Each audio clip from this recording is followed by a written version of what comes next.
இயேசுவை நேசிப்பவர்கள் பைபிளை வாசிப்பார்கள். இந்த சேனலை பின்பற்றினால் ஓராண்டில் வேதாகமத்தை வாசித்து முடித்து விடலாம். ஃபாலோ பண்ணுங்க, சப்ஸ்கிரைப் பண்ணுங்க. மார்க்கு எழுதின சுவிசேஷம் 12ஆம் அதிகாரம்.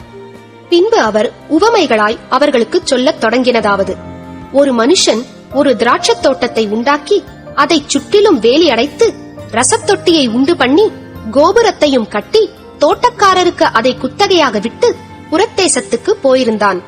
தோட்டக்காரரிடத்தில் திராட்சத் தோட்டத்து கனிகளில் தன் பாகத்தை வாங்கிக் கொண்டு வரும்படி பருவ காலத்திலே அவர்களிடத்தில் ஒரு ஊழியக்காரனை அனுப்பினான். அவர்கள் அவனை பிடித்து அடித்து வெறுமையாய் அனுப்பிவிட்டார்கள். பின்பு வேறொரு ஊழியக்காரனை அவர்களிடத்தில் அனுப்பினான். அவர்கள் அவன் மேல் கல்லெறிந்து தலையிலே காயப்படுத்தி அவமானப்படுத்தி அனுப்பிவிட்டார்கள். மறுபடியும் வேறொருவனை அனுப்பினான். அவனை அவர்கள் கொலை செய்தார்கள். வேறு அநேகரையும் அனுப்பினான். அவர்களில் சிலரை அடித்து சிலரை கொன்று போட்டார்கள். அவனுக்கு பிரியமான ஒரே குமாரன் இருந்தான். என் குமாரனுக்கு அஞ்சுவார்கள் என்று சொல்லி அவனையும் கடைசியிலே அவர்களிடத்தில் அனுப்பினான். தோட்டக்காரரோ, இவன் சுதந்திரவாளி, இவனை கொலை செய்வோம் வாருங்கள், அப்பொழுது சுதந்திரம் நம்முடையதாகும் என்று ஒருவரோடொருவர் சொல்லிக் கொண்டு அவனை பிடித்து கொலை செய்து திராட்சத் தோட்டத்துக்கு புறம்பே போட்டு விட்டார்கள்.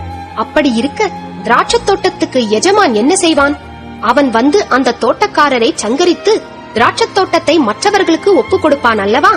வீடு கட்டுகிறவர்கள் ஆகாதென்று தள்ளின கல்லே மூலைக்கு தலைக்கல்லாயிற்று. அது கர்த்தராலே ஆயிற்று.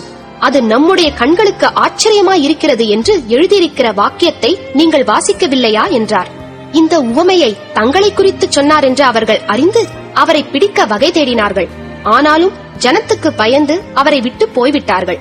அவர்கள் பேச்சிலே அவரை அகப்படுத்தும்படிக்கு பரிசேயரிலும் ஏரோதியரிலும் சிலரை அவரிடத்தில் அனுப்பினார்கள்.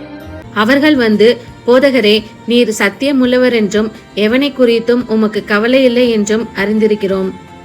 நீர் முகதாட்சணியம் இல்லாதவராய் தேவனுடைய மார்க்கத்தை சத்தியமாய் போதிக்கிறீர். ராயனுக்கு வரி கொடுக்கிறது நியாயமோ அல்லவோ? நாம் கொடுக்கலாமோ கொடுக்க கூடாதோ என்று கேட்டார்கள். அவர்களுடைய மாயத்தை அவர் அறிந்து, நீங்கள் என்னை ஏன் சோதிக்கிறீர்கள்? நான் பார்க்கும்படிக்கு ஒரு பணத்தை என்னிடத்தில் கொண்டு வாருங்கள் என்றார். அவர்கள் அதை கொண்டு வந்தார்கள். அப்பொழுது அவர், இந்த சுரூபமும் மேலெழுத்தும் யாருடையது என்று கேட்டார். ராயனுடையது என்றார்கள். அதற்கு இயேசு, ராயனுடையதை ராயனுக்கும் தேவனுடையதை தேவனுக்கும் செலுத்துங்கள் என்றார். அவர்கள் அவரை குறித்து ஆச்சரியப்பட்டார்கள். உயிர்த்தெழுதல் இல்லை என்று சாதிக்கிற சதுசேயர் அவரிடத்தில் வந்து, போதகரே, ஒருவனுடைய சகோதரன் சந்தானமில்லாமல் தன் மனைவியை விட்டு இறந்து போனால் அவனுடைய சகோதரன் அவன் மனைவியை விவாகம் பண்ணி தன் சகோதரனுக்கு சந்தானம் உண்டாக்க வேண்டும் என்று மோசே எங்களுக்கு எழுதி வைத்திருக்கிறாரே. இப்படி இருக்க 7 பேர் சகோதரர் இருந்தார்கள். மூத்தவன் ஒரு பெண்ணை விவாகம் பண்ணி சந்தானமில்லாமல் இறந்து போனான். 2ஆம் சகோதரன் அவளை விவாகம் பண்ணி அவனும் சந்தானமில்லாமல் இறந்து போனான். 3ஆம் சகோதரனும் அப்படியே ஆனான். 7 பேரும் அவளை விவாகம் பண்ணி சந்தானமில்லாமல் இறந்து போனார்கள்.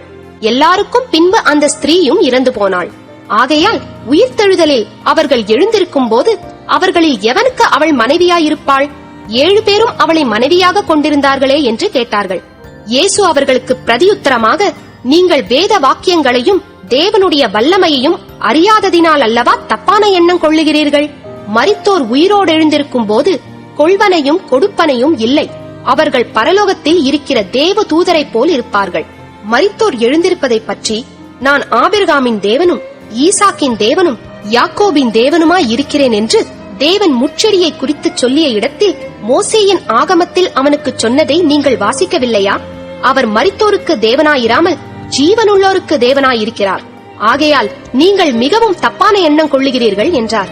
வேதபாரகரில் ஒருவன் அவர்கள் தர்க்கம் பண்ணுகிறதை கேட்டு அவர்களுக்கு நன்றாய் உத்தரவு சொன்னார் என்று அறிந்து அவரிடத்தில் வந்து, கற்பனைகளில் எல்லாம் பிரதான கற்பனை எதுவென்று கேட்டான். இயேசு அவனுக்கு பிரதியுத்தரமாக, கற்பனைகளில் எல்லாம் பிரதான கற்பனை எதுவென்றால், இஸ்ரவேலே கேள், நம்முடைய தேவனாகிய கர்த்தர் ஒருவரே கர்த்தர். உன் தேவனாகிய கர்த்தரிடத்தில் உன் முழு இருதயத்தோடும் உன் முழு ஆத்துமாவோடும் உன் முழு மனதோடும் உன் முழு பலத்தோடும் அன்பு கூறுவாயாக என்பதே பிரதான கற்பனை. இதற்கு ஒப்பாயிருக்கிற 2ஆம் கற்பனை என்னவென்றால், உன்னிடத்தில் நீ அன்பு கூறுவது போல் பிறனிடத்திலும் அன்பு கூறுவாயாக என்பதே. இவைகளிலும் பெரிய கற்பனை வேறொன்றுமில்லை என்றார். அதற்கு வேதபாரகன், சரிதான் போதகரே, நீர் சொன்னது சத்தியம். ஒரே தேவன் உண்டு, அவரைத் தவிர வேறொரு தேவன் இல்லை. முழு இருதயத்தோடும் முழு மனதோடும் முழு ஆத்மாவோடும் முழு பலத்தோடும் அவரிடத்தில் அன்பு கூறுகிறதும் தன்னிடத்தில் அன்பு கூறுகிறது போல் பிறனிடத்தில் அன்பு கூறுகிறதுமே சர்வாங்க தகனம் முதலிய பலிகளை பார்க்கிலும் முக்கியமாயிருக்கிறது என்றான். அவன் விவேகமாய் உத்தரவு சொன்னதை இயேசு கண்டு, நீ தேவனுடைய ராஜ்யத்துக்கு தூரமானவன் அல்ல என்றார். அதன் பின்பு ஒருவரும் அவரிடத்தில் யாதொரு கேள்வியும் கேட்க துணியவில்லை. இயேசு தேவாலயத்திலே உபதேசம் பண்ணுகையில், அவர், கிறிஸ்து தாவீதின் குமாரன் என்று வேதபாரகர் எப்படி சொல்லுகிறார்கள்? நான் உம்முடைய சத்துருக்களை உமக்கு பாதபடியாக்கி போடும் வரைக்கும் நீர் என்னுடைய வலது பாரிசத்தில் உட்காரும் என்று கர்த்தர் என் ஆண்டவரோடே சொன்னார் என்று தாவீது பரிசுத்த ஆவியினாலே சொல்லியிருக்கிறானே. தாவீது தானே அவரை ஆண்டவர் என்று சொல்லி இருக்க அவனுக்கு அவர் குமாரனாயிருப்பது எப்படி என்றார். அநேக ஜனங்கள் அவருடைய உபதேசத்தை விருப்பத்தோடே கேட்டார்கள். பின்னும் அவர் உபதேசம் பண்ணுகையில் அவர்களை நோக்கி, நீண்ட அங்கிகளை தரித்துக் கொண்டு திரியவும், சந்தை வெளிகளில் வந்தனங்களை அடையவும், ஜெப ஆலயங்களில் முதன்மையான ஆசனங்களில் உட்காரவும், விருந்துகளில் முதன்மையான இடங்களில் இருக்கவும் விரும்பி, விதவைகளின் வீடுகளை பட்சித்து பார்வைக்கு நீண்ட ஜெபம் பண்ணுகிற வேத பாரகரை குறித்து எச்சரிக்கையாயிருங்கள், அவர்கள் அதிக ஆக்கினையை அடைவார்கள் என்றார்.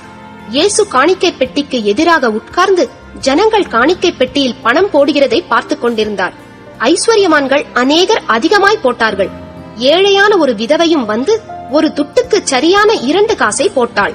அப்பொழுது அவர் தம்முடைய சீஷரை அழைத்து, காணிக்கை பெட்டியில் பணம் போட்ட மற்றெல்லாரை பார்க்கிலும் இந்த ஏழை விதவை அதிகமாய் போட்டாள் என்று மெய்யாகவே உங்களுக்கு சொல்லுகிறேன். அவர்கள் எல்லாரும் தங்கள் பரிபூரணத்திலிருந்து எடுத்து போட்டார்கள், இவளோ தன் வறுமையிலிருந்து தன் ஜீவனத்துக்கு உண்டாயிருந்ததெல்லாம் போட்டுவிட்டாள் என்றார்.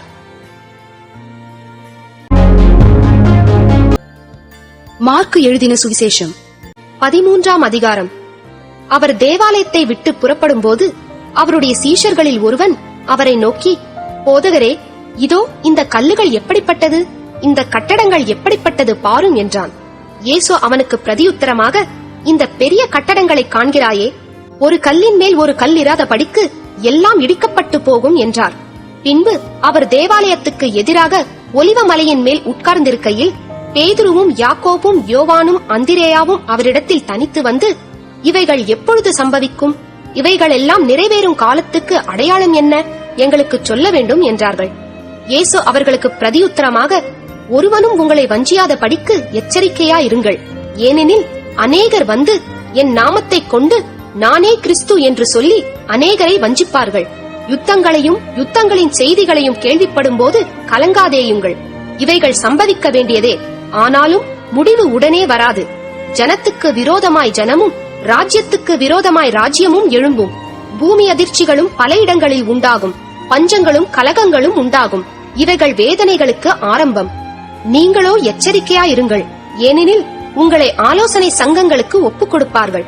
நீங்கள் ஜெப ஆலயங்களில் அடிக்கப்படுவீர்கள். என் நிமித்தம் தேசாதிபதிகளுக்கும் ராஜாக்களுக்கும் சாட்சியாக அவர்களுக்கு முன்பாக நிறுத்தப்படுவீர்கள். சகல ஜாதிகளுக்கும் சுவிசேஷம் முந்தி பிரசங்கிக்கப்பட வேண்டும். அவர்கள் உங்களை கொண்டு போய் ஒப்புக் கொடுக்கும் போது நீங்கள் என்ன பேசுவோம் என்று முன்னதாக கவலைப்படாமலும் சிந்தியாமலும் இருங்கள். அந்நாழிகையிலே உங்களுக்கு எது அருள் செய்யப்படுமோ அதையே பேசுங்கள். ஏனெனில் பேசுகிறவர்கள் நீங்கள் அல்ல, பரிசுத்த ஆவியே பேசுகிறவர். அன்றியும் சகோதரன் சகோதரனையும் தகப்பன் பிள்ளையையும் மரணத்துக்கு ஒப்புக் கொடுப்பார்கள். பெற்றாருக்கு விரோதமாக பிள்ளைகள் எழும்பி அவர்களை கொலை செய்வார்கள்.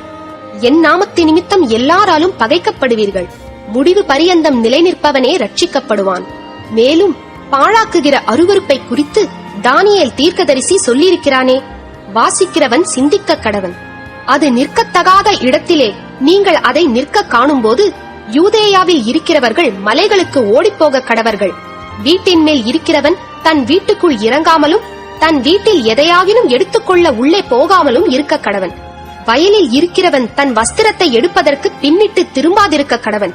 அந்நாட்களிலே கர்ப்பவதிகளுக்கும் பால் கொடுக்கிறவர்களுக்கும் ஐயோ! நீங்கள் ஓடிப்போவது மாரிகாலத்திலே சம்பவியாதபடிக்கு வேண்டிக் கொள்ளுங்கள். ஏனெனில் தேவன் உலகத்தை சிருஷ்டித்தது முதல் இதுவரைக்கும் சம்பவித்திராததும் இனிமேலும் சம்பவியாததுமான உபத்திரவம் அந்நாட்களில் உண்டாயிருக்கும். கர்த்தர் அந்நாட்களை குறைத்திராவிட்டால் ஒருவனாகிலும் தப்பிப்போவதில்லை. தாம் தெரிந்து கொண்டவர்களின் நிமித்தமோ அவர் அந்த நாட்களை குறைத்திருக்கிறார். அப்பொழுது இதோ கிறிஸ்து இங்கே இருக்கிறார், அதோ அங்கே இருக்கிறார் என்று எவனாகிலும் சொன்னால் நம்பாதேயுங்கள். ஏனெனில் கள்ள கிறிஸ்துக்களும் கள்ள தீர்க்கதரிசிகளும் எழும்பி கூடுமானால் தெரிந்து கொள்ளப்பட்டவர்களையும் வஞ்சிக்கத்தக்கதாக அடையாளங்களையும் அற்புதங்களையும் செய்வார்கள். நீங்களோ எச்சரிக்கையாயிருங்கள். இதோ எல்லாவற்றையும் முன்னதாக உங்களுக்கு அறிவித்திருக்கிறேன். அந்நாட்களிலே அந்த உபத்திரவத்திற்கு பின்பு சூரியன் அந்தகாரப்படும், சந்திரன் ஒளியை கொடாதிருக்கும், வானத்தின் நட்சத்திரங்கள் விழும், வானங்களிலுள்ள சத்துவங்களும் அசைக்கப்படும்.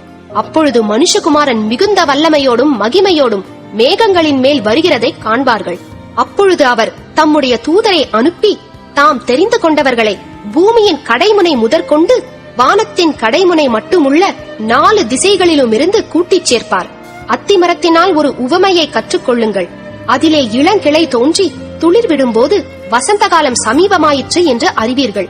அப்படியே இவைகள் சம்பவிக்கிறதை நீங்கள் காணும்போது அவர் சமீபமாய் வாசலருகே வந்திருக்கிறார் என்று அறியுங்கள். இவைகள் எல்லாம் சம்பவிக்கும் முன்னே இந்த சந்ததி ஒழிந்து போகாதென்று மெய்யாகவே உங்களுக்கு சொல்லுகிறேன். வானமும் பூமியும் ஒழிந்து போம், என் வார்த்தைகளோ ஒழிந்து போவதில்லை.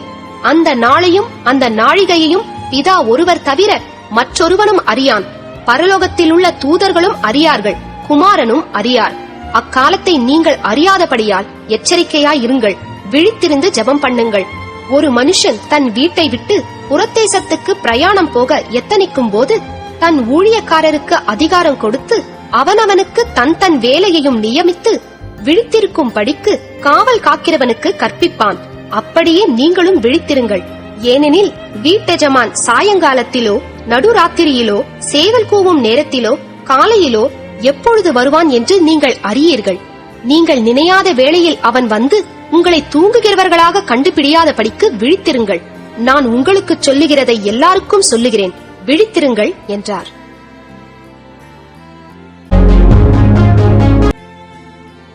நீதிமொழிகள் 18ஆம் அதிகாரம். பிரிந்து போகிறவன் தன் இச்சையின்படி செய்ய பார்க்கிறான், எல்லா ஞானத்திலும் தலையிட்டுக் கொள்ளுகிறான். மூடன் ஞானத்தில் பிரியம் கொள்ளாமல் தன் மனதில் உள்ளவைகளை வெளிப்படுத்த பிரியப்படுகிறான்.